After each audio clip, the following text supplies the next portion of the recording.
الأصل والفضيلة وثم طبعا محمد الذي وجعل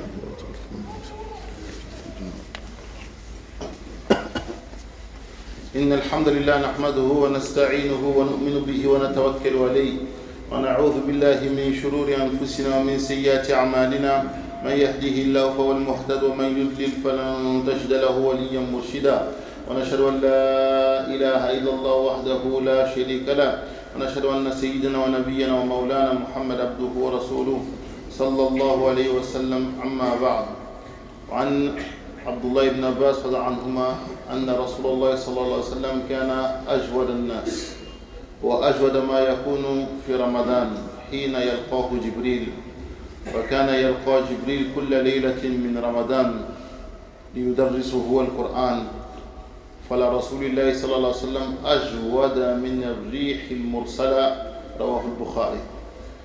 Selon Abdullah ibn Abbas, Nabi sallallahu alayhi wa sallam était la personne la plus généreuse.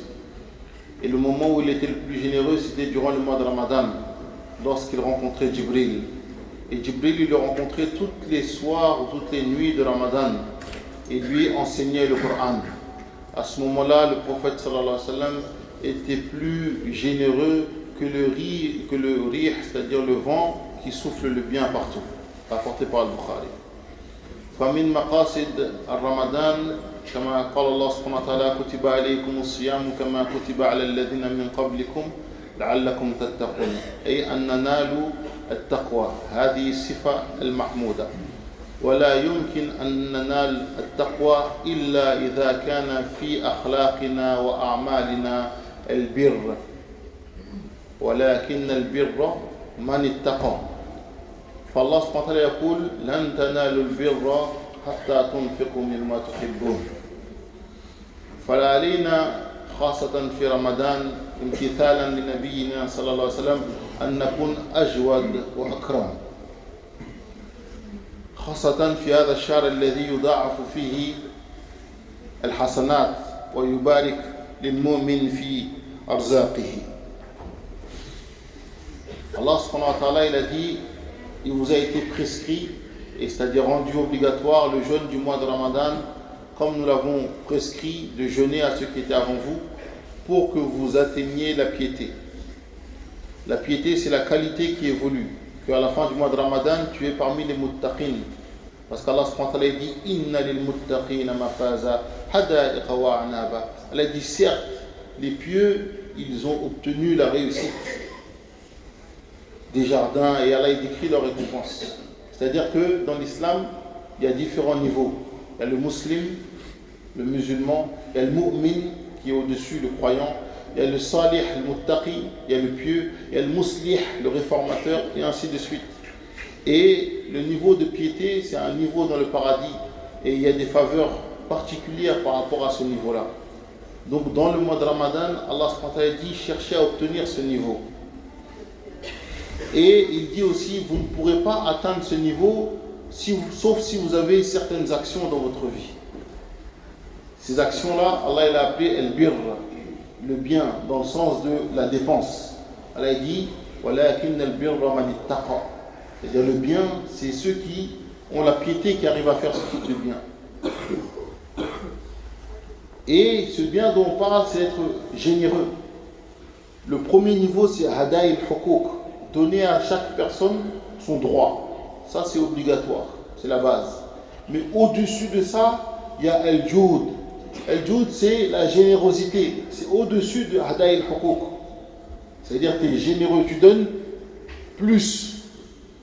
Maintenant, il y a au-dessus de ça, mais on ne va pas en parler aujourd'hui, c'est al-ithar. Al-ithar, c'est donner la préférence aux autres sur toi-même. Le généreux, il a deux, il donne un. Al-ithar, il a un et il a donné un. Ça, c'est un niveau plus haut encore. Aujourd'hui, on va parler juste de la générosité. Et surtout dans ce mois de Ramadan, où les bonnes actions, elles sont multipliées. ويقول النبي صلى الله عليه وسلم للذي يريد أن ينفق أي نفقة في سبيل الله أن يبدأ بما يعوده الأقرب فالأقرب. فالذي يذهب إلى المشتريات وينوي بذلك أن يرضي الله سبحانه وتعالى فيكتب له ما أنفق صدقة حتى اللقمة التي تجعل في امرأتك أو هي تجعل في فمك مكتوب لكما صدقة. فالنية هي التي تميز بين العادة والعبادة. بعض الناس يصومون لفقدان الوزن، فهذا ما عندهم أجر عند الله سبحانه وتعالى، هو نيته الرياضة. وبعض الناس يصومون ليتقربون إلى الله سبحانه وتعالى، فنيتهم تختلف.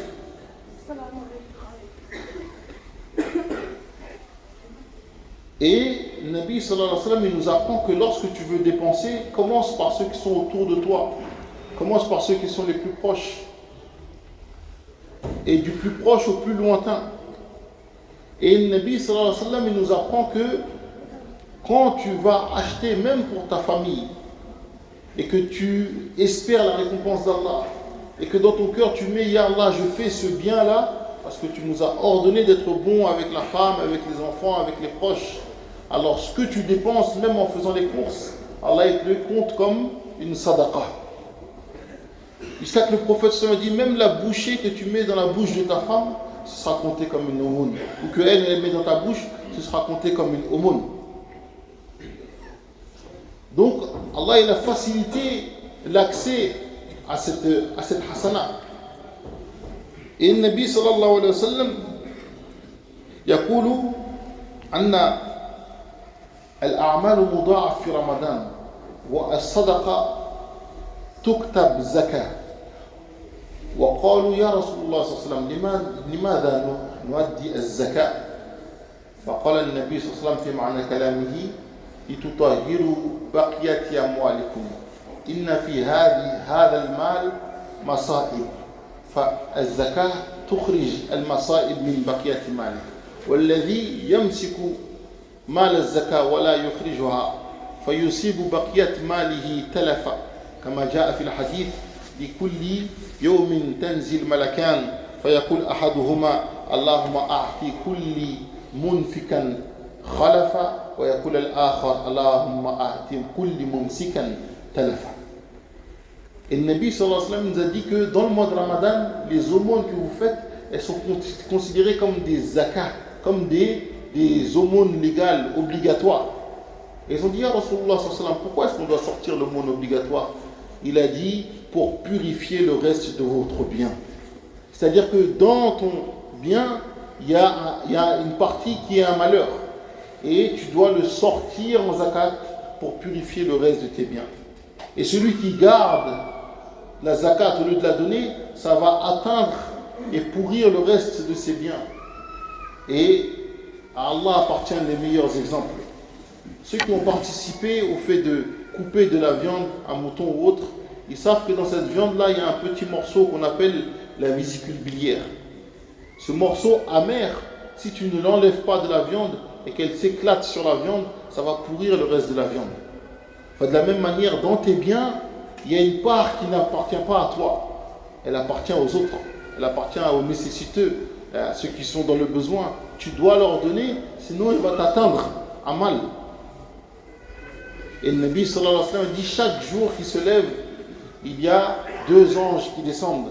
Il y en a un qui dit, oh Allah, donne à toute personne qui dépense une compensation de ce qu'il a dépensé, un remplacement. Et l'autre il dit, oh Allah, donne à toute personne qui garde un malheur pour faire partir ce qu'il a gardé. ويقول النبي صلى الله عليه وسلم عن الصدقة أن بها يشفي المريض وكذلك بها بالصدقة السري تطفئ غضب الرب والصدقة يسقط في يد الله سبحانه وتعالى قبل أن يسقط في يد المحتاج وكذلك الصدقة من يد إلى يد أي من يدك إلى يد المحتاج تحفظك وتمنعك من الموت الفجأة والذي نفق نفقة في سبيل الله فأخفاها حتى لا تعلم شماله ما أنفق يمينه يكون تحت عرش الرب وكذلك الصدقة تأتي يوم القيامة حجازا بينك وبين نار جهنم. والنبي صلى الله عليه وسلم كذلك ذكر أن بعض الناس فتحوا باب عطاء، فالله سبحانه وتعالى فتح لهم باب مزيد، وعندما يغلقون باب العطاء يغلق الله سبحانه وتعالى عليهم باب المزيد. والذي فتح باب مسألة ليزيد في غنائه فتح الله عليه باب فقر. فهكذا الأخبار المغيبة. Nabi sallallahu alayhi wa sallam nous a appris que le fait de donner une aumône, ça ne diminue jamais dans ta richesse. Quelqu'un il avait 10 000, il a donné 1000. Allah il fait que ce qu'il pouvait faire avec les 10 000 là, il pourra toujours le faire même après qu'il ait donné 1000. Ma naqasa sadaqatun min mal. Jamais l'aumône elle diminue dans une richesse. Et le prophète sallam il dit la vérité, il n'a jamais menti. Même les Quraysh qui ne croient pas en lui, ils disaient cet homme on a vécu avec lui 40 ans. Il n'a jamais menti au sujet de quelqu'un. Comment est-ce qu'il va mentir au sujet d'Allah? C'est pas possible. Enfin, quand quelqu'un il dépense, ça ne diminue pas dans sa dépense. Ça ne diminue pas dans ce qu'il a. Son pouvoir d'achat il reste le même, bi'idhnillah. Et le prophète sallam aussi, il dit l'aumône, avec ça, ça guérit le malade. Quelqu'un il est malade et toi tu mets l'intention, Ya Allah, avec cette aumône, guéris-le. Ça augmente sa guérison. Quand tu fais sadaqa, ça tombe dans la main d'Allah avant de tomber dans la main du demandeur.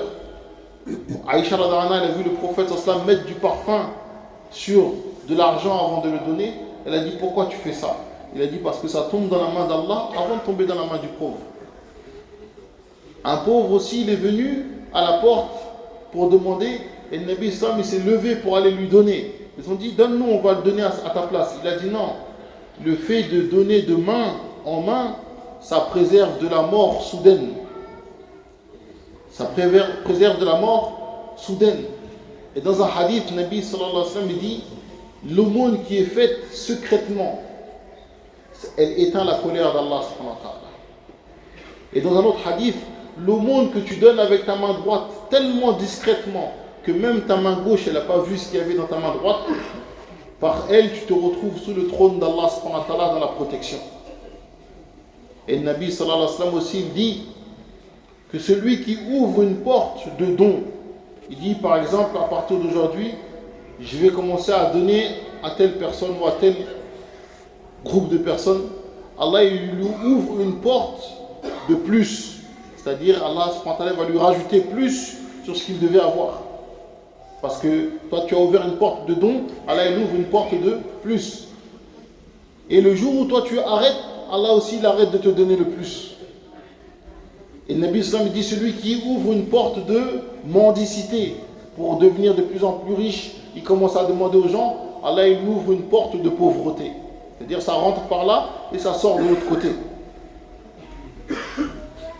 Et le Nabi sallallahu alayhi wa sallam il est rentré chez Bilal radhiyallahu anhu et il a vu des petits tas de dattes. Il a dit c'est pourquoi ça Bilal? Il a dit c'est quand tu m'envoies des invités, comme ça je leur donne. Donc j'attends le jour où tu m'envoies, j'ai préparé pour eux. Le prophète sallallahu alayhi wa sallam a dit Unfiq ya Bilal, wa la takhsha min dhil arshi iqlala. Dépense au Bilal et ne crains pas de celui qui détient le trône qui va te mettre en pénurie. Ne crains pas. أقول قولي هذا واستغفر الله لي ولكم استغفروه إنه هو الغفور الرحيم. آمين. الحمد لله وحده والصلاة والسلام على من لا نبي بعده. وفي الحديث الذي ذكرت في البداية أن جبريل كان يلقى النبي صلى الله عليه وسلم كل ليلة من رمضان فيدرسه القرآن. أي هذا يدلنا على أن النبي صلى الله عليه وسلم كان يزيد على ما كان عليه من ترتيب قراءة القرآن ودرس القرآن. فكذلك على كل واحد منا أن يزيد في رمضان. لا يكون قراءتك مثل قراءة خارج رمضان، يكون أكثر من ذلك امتثالا للنبي صلى الله عليه وسلم. Et dans le hadith que j'ai évoqué au début, il est dit que Jibril alayhi salam, il vient tous les nuits de Ramadan pour enseigner le Coran au prophète sallallahu alayhi wa sallam et lui faire réviser. Donc cela indique que pendant le mois de Ramadan, le prophète sallallahu alayhi wa sallam, il faisait plus que ce qu'il faisait d'habitude au sujet du Coran. Ce qui est connu dans la sunna, c'est que le prophète sallallahu alayhi wa sallam et ses compagnons ils terminaient le Coran tous les 6 ou 7 jours. Mais dans le Ramadan, il faisait plus que cela. Donc chacun d'entre nous, par rapport à ce qu'il lit d'habitude, il doit faire plus si vraiment il suit le prophète sallallahu alayhi wa sallam. ويقول النبي صلى الله عليه وسلم في حديث أن الله سبحانه وتعالى يقول في حديث قدسي من شغله القرآن عن ذكري ومسألتي أعطيته أفضل ما أعطي السائلين فضل كلام الله على سائر الكلام كفضل الله على مخلوقاته. النبي صلى الله عليه وسلم dit dans son hadith que Allah subhanahu wa ta'ala dit celui qui a été tellement occupé avec le Coran, qui n'a pas trouvé de temps pour faire mon dhikr ou pour me demander des choses, je lui garantis de lui donner plus que ceux qui me demandent des choses. La prééminence, la valeur des paroles d'Allah sur le reste des paroles, c'est comme la valeur d'Allah sur le reste de ses créatures. ففرصة في رمضان للذي لا يعرف القراءة أن يتعلم كيف يقرأ العربية، يقرأ رسالة رب سبحانه وتعالى. كم من الناس فتحوا شركات، سافروا، تعلموا اللغات، ولكن حتى الآن لا يعرف كيف يقرأ القرآن. ليس من نقصان في العقل ولكن نقصان في الرغبة. أنا أعلم بعض الناس تعلموا القراءة في 3 أيام أو 4 أيام، أعرفهم يعني أمامي صار. فالذي فاق فليفيق في رمضان ويتعلم كيف يقرأ القرآن. والذي صعب عليه أن يتعلم القراءة فيمكن له أن يحفظ القرآن بالسماع. صحابية قالت إني تعلمت من النبي صلى الله عليه وسلم سورة قاف من كثرة قراءته هذه سورة يوم الجمعة. ويكون لكل مؤمن مسلم في نيته أن يحفظ القرآن، لأن حافظ القرآن يحشر يوم القيامة في مكان عالي يكرم أبويه ويدخل الجنة ويقال له اقرأ وارتقي فيكون في نية كل واحد منا يشفع لك القرآن يوم القيامة، يكون مؤنسا في قبرك. وجاء في الحديث الذي ينوي حفظ القرآن ويموت قبل ذلك يرسل الله سبحانه وتعالى ملك في قبره يحفظه القرآن حتى يحشر يوم القيامة مع الحفاظ.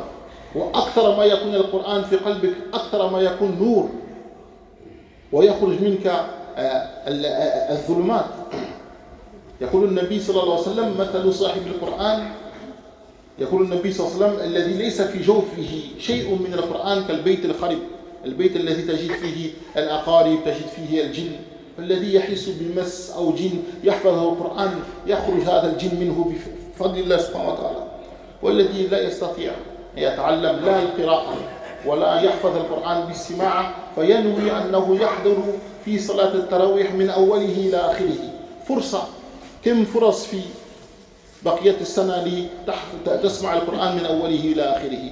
وإياك واحذر أن نفسك تلعب معك. بعد أيام بسيط تقول نفسك الأمس صلينا مع الإمام من أوله إلى آخره، اليوم عطلة، اليوم نستريح. أو يقول أنا تعبان غدا أشتغل، وتجده بعد صلاة التراويح أمام المسجد أو في الحي واقفا يتحدث مع صديقه. هذا الوقوف لو أنفقتها في الصلاة لكان خيرا لك. أو نفسه تقول اليوم تعبت كثير، طيب عود إلى البيت وتنام، وبعد ساعتين تجده أنه ينظر في تلفاز. فنحذر على أنفسنا لأن النفس تأمر بالسوء. Et c'est une occasion le mois de Ramadan pour apprendre à lire l'arabe. Combien de personnes ils ont ouvert des sociétés, ils lisent des lettres, ils sont diplômés, ils ont voyagé, ils ont appris des langues, mais ils n'arrivent pas à apprendre l'arabe. Ce n'est pas par un manque de connaissances, d'intelligence, c'est par un manque de motivation. Moi j'ai connu des personnes devant moi qui ont appris à lire en 3 jours, en 4 jours, les lettres, coller les lettres, commencer à lire. Donc chaque musulman, il doit chercher à apprendre à lire le Coran, la lettre d'Allah subhanahu wa ta'ala. Aller à la source, pas juste les traductions et ça suffit. Non, va à la source, comme d'autres ils sont partis à la source. Et ça doit être dans l'intention de chacun d'entre nous de mémoriser tout le Coran. Parce que ceux qui mémorisent le Coran, ils font partie des gardiens du Coran. C'est une personne importante auprès d'Allah, qui est connue auprès d'Allah, qui est élevée auprès d'Allah. Quand elle sort de sa tombe, le Coran, il le rencontre sous une apparence et il dit viens avec moi. Et il plaide pour lui, c'est-à-dire il te défend. Ton avocat au jour du jugement, c'est le Coran. Et on donne à tes deux parents des couronnes de lumière. Et on dira monte les degrés du paradis en récitant le Coran. Nabi sallallahu alayhi wa sallam dit celui qui a l'intention d'apprendre le Coran, même il n'a pas réussi à terminer avant de mourir, Allah il lui envoie un ange dans sa tombe pour lui faire mémoriser le Coran, pour ressusciter au jour du jugement avec ceux qui ont mémorisé le Coran. Allah dit nous avons facilité le Coran pour l'apprendre, l'enseigner. Alors est-ce qu'il y en a d'entre vous qui veut? Et le Nabi sallallahu alayhi wa sallam dit l'exemple de celui qui n'a rien à l'intérieur de son cœur du Coran, c'est comme une maison en ruine, une maison en train de se détruire. C'est la maison où tu trouves des scorpions, des insectes, des djinns. Enfin, celui qui a un problème avec le mas, avec les djinns, etc., plus tu vas apprendre le Coran, plus ce djinn ne peut pas rester à l'intérieur de toi. Il est obligé de sortir. Donc on doit avoir cette intention. Et ça passe par apprendre à lire. Et ceux qui ne peuvent pas apprendre à lire, il est trop âgé ou il n'y arrive pas, ils peuvent apprendre en écoutant. Il y a une sahabiate, elle dit, j'ai appris Surat Qaf juste en écoutant le prophète sallallahu alayhi wa sallam la réciter les jours du Jumu'ah. Donc en écoutant, tu mets l'intention d'apprendre à lire, d'apprendre les sourates. Et tu ne peux pas lire, tu ne peux pas apprendre avec l'écoute. Au moins mets l'intention que le Talawih, tu ne rates aucune des prières et tu entends tout le Coran du début jusqu'à la fin de Ramadan. C'est une occasion. Combien de personnes, ils ont terminé des livres, ils ont terminé des romans, ils ont terminé des séries, ils ont terminé des jeux PlayStation, mais là, jamais terminé le Coran. Ça, c'est une occasion pendant le mois de Ramadan. Et fais attention parce que tu as un nefs, tu as une âme bestiale, et cette âme bestiale, elle joue avec toi. C'est comme un enfant. Elle te dit, hier, on a beaucoup prié avec l'imam, aujourd'hui, repos aujourd'hui. On retourne là-bas vendredi. Vendredi, on retourne là-bas. Où il te dit, tu es fatigué, demain tu travailles. Fais 4 avec l'imam et après va te reposer. Et tu le trouves après le tarawih, il est devant la mosquée en train de parler avec son ami, en train de rigoler. La fatigue, ça y est, elle est partie. Le temps que tu as passé debout là-bas, si tu le passes debout ici, tu as gagné. Tu le trouves dans le quartier debout, devant chez lui. Ou le neuf, s'il lui dit, tu es fatigué, là tu as envie de dormir. Tu as failli dormir dans le soujoud. Rentre à la maison pour te reposer, et il rentre. 3 heures après, il est avec son téléphone en train de regarder, en train de scroller sur son téléphone. Donc il faut faire attention aux nefs. Parce que souvent on voit, première semaine, il y a tout le monde, 10 jours, il y a tout le monde, après ça commence à diminuer. Les derniers rangs, ils ne viennent plus, ainsi de suite, ainsi de suite. Il faut mettre l'intention dès le début, je rate rien. Et si tu as cette intention et que tu fais l'effort pour, Allah subhanahu wa ta'ala, même si tu rates quelque chose, il va le compter comme si tu l'avais eu. Et on va terminer avec ces paroles-là. Il faut éviter le gaspillage. Parce que pendant le ramadan, pendant la faim, la personne elle achète avec les yeux, avec le ventre. Ou même elle se sert plus que ce qu'elle ne peut manger. Et ça tu le vois pendant le ramadan. Et tu le vois quand tu vas à la Umrah, au petit déjeuner le matin. Les gens ils prennent. Après ils jettent à la poubelle. Notre prophète sallallahu alayhi wa sallam il nous a dit, quand tu manges et que tu fais tomber une bouchée, tu la ramasses. Tu enlèves la saleté et tu la manges et ne la laisse pas à Shaitan.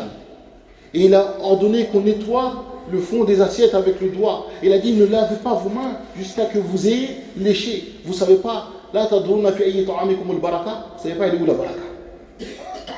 Ça c'est la sunna. Et à côté de ça tu trouves combien de musulmans ils jettent à la poubelle. Il prend beaucoup parce qu'avec les yeux je vais manger. Et dès que son ventre il est un peu rempli, ça y est il jette. Il dit qu'Allah il pardonne. Comment tu veux qu'Allah te pardonne? Allah il dit Innal musrifina hum ikhwan ash-shayatin. Les gaspilleurs sont les frères des shayatin. Prends un peu, termine, et après si tu veux plus, rajoute. Mais c'est pas tu prends beaucoup, après tu jettes à la poubelle. Allah il n'aime pas ça. Combien de nos frères ils sont en train de mourir de faim à Gaza? Combien de nos frères sont en train de mourir de faim hein? Que ce soit les Rohingyas en Birmanie, que ce soit nos frères Ouïghours en Chine, Que ce soit au Congo actuellement, combien de personnes sont en train de mourir de faim, mourir dans la guerre. Que ce soit en Syrie, dans les camps de réfugiés en Syrie, en Irak. Et toi, tu te permets de gaspiller la nourriture. Après, tu dis, oh Allah, aide les musulmans. Toi-même, tu ne les aides pas, les musulmans. Tu veux qu'Allah les aide. C'est pour ça qu'on doit faire attention au gaspillage. On doit aussi faire attention quand, par exemple, quelqu'un, il a volé le terrain de ton frère. Ton frère, il a des bons fruits. Il a des clémentines, il a des dattes. Et lui, il a volé le terrain de ton frère. Et il dit, tiens, je te vends les fruits à un très bon prix. Est-ce que tu les achètes? Est-ce que tu vas dire, ouais, c'est bien, j'achète? Non, c'est le terrain de ton frère, tu n'achètes pas. Tu ne dis pas, oh, il y a des bons prix ici, je vais aller, et c'est à côté. C'est le terrain de ton frère qui a été volé, et toi tu manges. Comment tu as dans ton ventre la nourriture qui a été volée, la nourriture qui a été prise avec injustice, et tu veux que ta doigt soit acceptée? Elle ne peut pas être acceptée. فأنا يستجاب له رضي بالطعام وملبسه ومشربه رضي بالحرام ومشربه حرام ومطعمه حرام فأنا يستجاب له. Comment Allah il va t'accepter alors que dans ton ventre il y a la nourriture qui a été volée? Et aussi, dernier point, on doit patienter sur les nouveaux qui viennent à la mosquée. Ils ne savent pas toutes les règles, il vient avec ses chaussures sur le tapis, etc. On doit patienter. On ne doit pas les faire fuir. Tu cries sur quelqu'un, peut-être à cause de ça, il ne revient plus à la mosquée. Et tout ce qu'il aurait dû faire, bah Allah, il le prend dans ton compte à toi. Donc il faut faire attention. Le prophète sallallahu dit Bashiru wa la tunaffiru, yassiru wa la tu'assiru. Il dit annoncez les bonnes nouvelles et ne faites pas fuir les gens. Facilitez et ne rendez pas difficile. Qu'Allah subhanahu wa ta'ala nous fasse comprendre. ربنا تقبل منا انك انت السميع العليم وتب علينا انك انت التواب الرحيم ربنا اهدي بنا واجعلنا سببا لمن يهتدى اللهم ارنا الحق حقا وارزقنا اتباعه وارنا الباطل باطلا وارزقنا اجتنابه اللهم اخينا المريض الذي طلب منا الدعاء اللهم اشفيه شفاء لا يغادر سقما اللهم اشفيه شفاء لا يغادر سقما يا رب الناس اذهب الباس واشفي انت شافي لا شفاء الا شفاؤك شفاء لا يغادر سقما اللهم انصرنا ولا تنصر علينا اللهم كن لنا ولا تكن علينا ارحم موتنا واشف مرضنا وتولى امرنا واختم بالباقيات الصالحات اعمالنا واحشرنا في زمرة نبينا واهدي شبابنا وانصر اخواننا المستضعفين في غزة وانصر اخواننا المستضعفين في الهند انصر اخواننا المستضعفين في الصين انصر اخواننا المستضعفين في بورما انصر اخواننا المستضعفين في العراق وسوريا انصر اخواننا في مالي والسنغال اللهم انصر اخواننا في كونغو وفي الحروب يا رب العالمين ربنا اتنا في الدنيا حسنة وفي الآخرة حسنة وقنا عذاب النار وصل الله على محمد وعلى اهله وصحبه وبارك وسلم قوموا الى صلاتكم راشدين.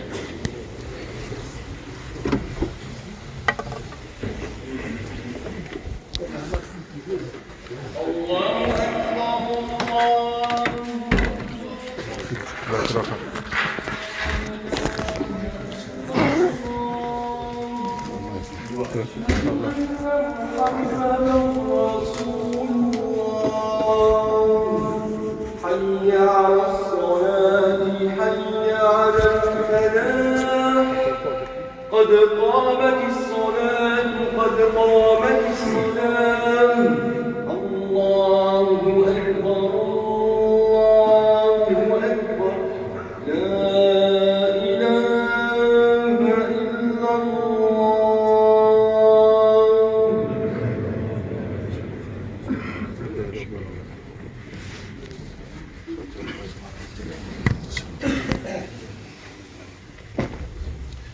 Il y a un cheikh de la mosquée qui a l'intention de construire une mosquée au Sénégal et d'autres personnes aussi qui ont cette attention.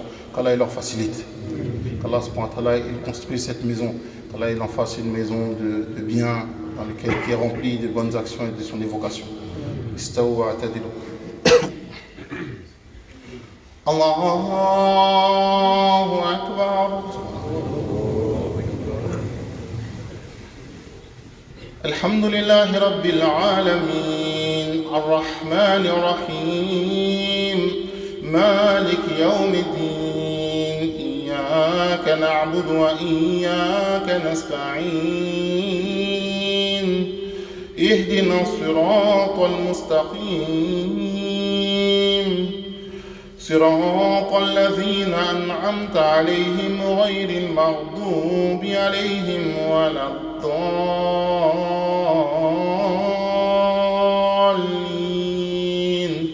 آمين. ويطعمون الطعام على حبه مسكينا ويتيما وأسيرا إنما نطعمكم لوجه الله لا نريد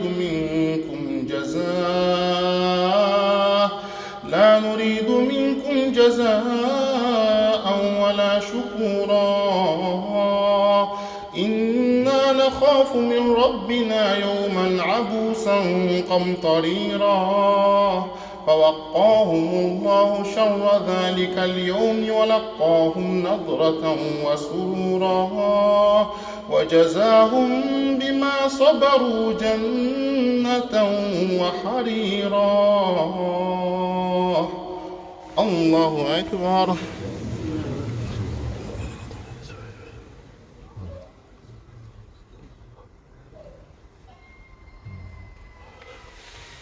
سمع الله لمن حمده. الله أكبر.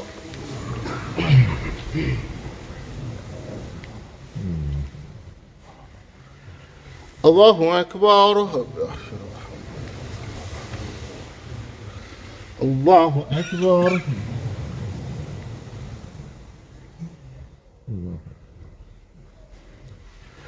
الله أكبر.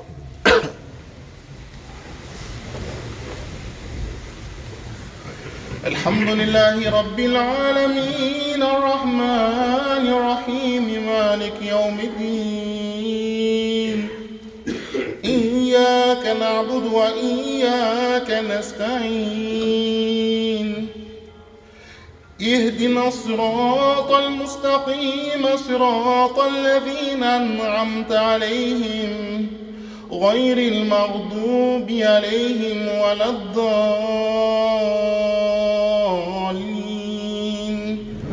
آمين.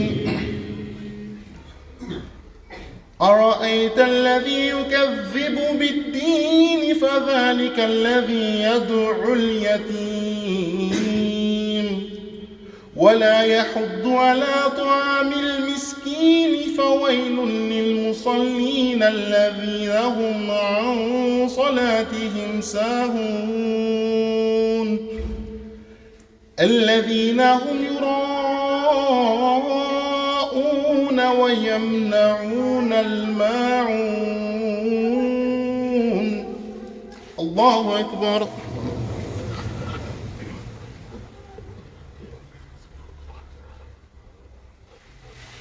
سمع الله لمن حمده. الله أكبر.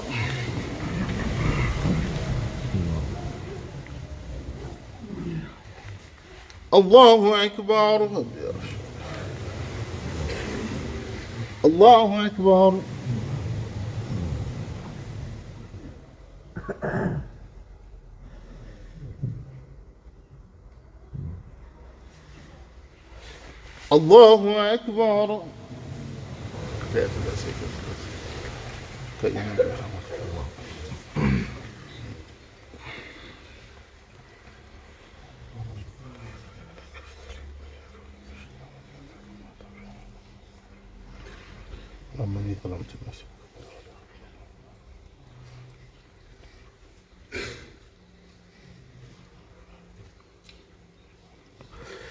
السلام عليكم ورحمة الله. السلام عليكم ورحمة الله.